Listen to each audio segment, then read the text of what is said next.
నేను ఎందుకు చెప్పనంటే నాకు మళ్ళీ ఎన్నికల్లో నేను ఆయన చెప్పింది చెప్పాలి.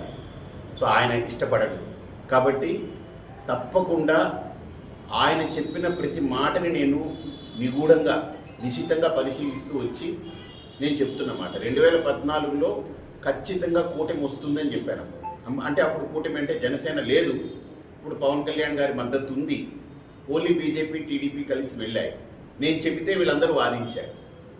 అలాగనే ఇప్పుడు 2024లో కూడా మళ్ళీ మరొక మారు జగన్ వైపే, జగన్ కావాలి అనే వర్గం చాలా సైలెంట్గా చాలా ప్రభావవంతం చూపించేలాగా ఓట్ల శాతం పెరిగాయనేటువంటిది ఆయన యొక్క పరిశీలనలో వ్యక్తమైంది. అందులో ఆయన చెప్పిన తర్వాతనే అందరూ కూడా మహిళల ఓట్లు పెరిగాయని చెప్పడం మొదలుపెట్టారు. ఆయన అంతా నిగూఢంగా పరిశీలన తీశారు. మహిళల ఓట్లు విపరీతంగా పెరిగాయి, 2 నుంచి 4% మధ్యలో పెరిగాయి అనేటువంటిది ఆయన చెప్పిన తర్వాతనే చాలా ప్రముఖమైన ఛానల్స్ కూడా వేసుకుంటూ వచ్చాయి, ఇంత లేడీస్ ఓటింగ్ పెరిగాయి అనేటువంటి. ఆయన అంత గొప్ప నిశితమైన పరిశీలకుడు ఆయన. సో నేనేం అల్లాటప్పగా నమ్మను ఎవరిని.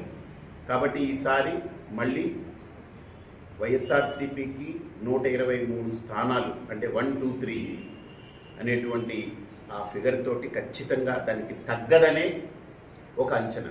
ఆయన లెక్క అయితే గతంలో 151 స్థానాల కంటే అధికంగా ఒక 8 స్థానాలు రావచ్చు అనేటువంటి ఆలోచనలో కూడా ఉన్నారంటే ఈ స్వింగ్ కనుక ఒక వేవ్, అండర్ కరెంట్ వేవ్ కింద కనుక వెళ్ళుంటే ఇదే కరెక్ట్ అయితే ఇలా వస్తుంది అనేటువంటిది ఆయన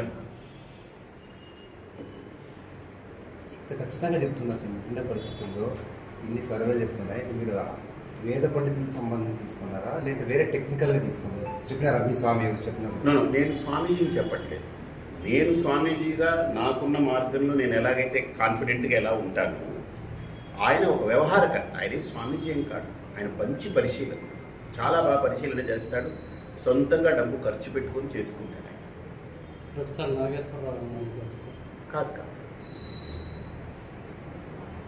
మీరు ఇన్ని ప్రశ్నలు అడుగుతుంటే ఇప్పుడు సర్వేలు మొత్తం కూటమి అంటున్నారు కదా, మీరు ఆ స్వామి ఎవరో చెప్పినారు అంటున్నారు కదా, ఎట్లా నమ్మాలి?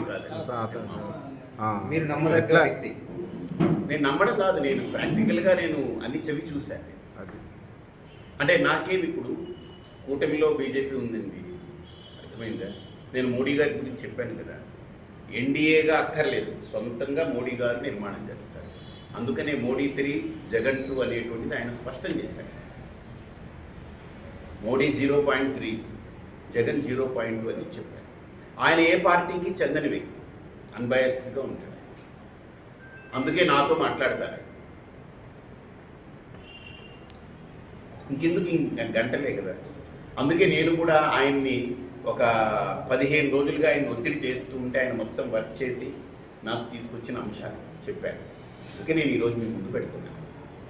మీరు చూస్తారు 1, 2, 3 అనేది ఎలా ఉంటుందని మీరు చూస్తారు.